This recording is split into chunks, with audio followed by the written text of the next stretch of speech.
Good morning, everyone. Welcome to my coffee time with God. Today, I have a double espresso with peppermint mocha creamer. Well, double shot espresso. Today, God used Romans 13 to speak about submission for me. This submission is speaking about submission to our authority and specifically about our government.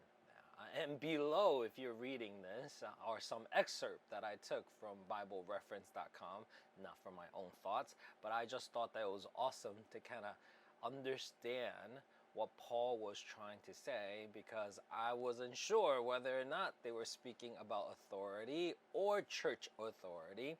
And so as I went through it, I have a better understanding. And so in the excerpt, it talks about this: our place in God's kingdom does not allow us to ignore those in charge of whatever earthly kingdom that we occupy. So that is our government. And Christians are to submit to the earthly authority because God put them there. Paul said that every position of the government authority on earth was and ultimately filled by God himself for his purpose. Therefore, to improperly resist authority is to resist God. And we shouldn't submit to our human government out of fear, but it's also the right thing to do. For the same reason, Christians must pay their taxes as a way to support the structure God has set up to accomplish his will on earth. In fact, in addition to taxes, we are owed to our government respect and honor. Now, Paul does not choose to address this, but he faced this in his own life.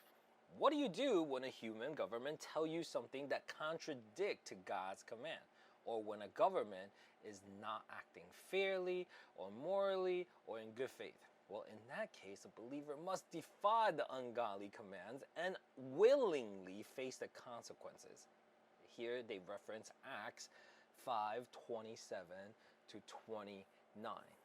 Paul's instruction here speaks of subjection and submission, but not necessarily obedience. This distinction was lived out by Jesus' closest followers. Nearly all the apostles were eventually killed by the government authority by preaching the gospel.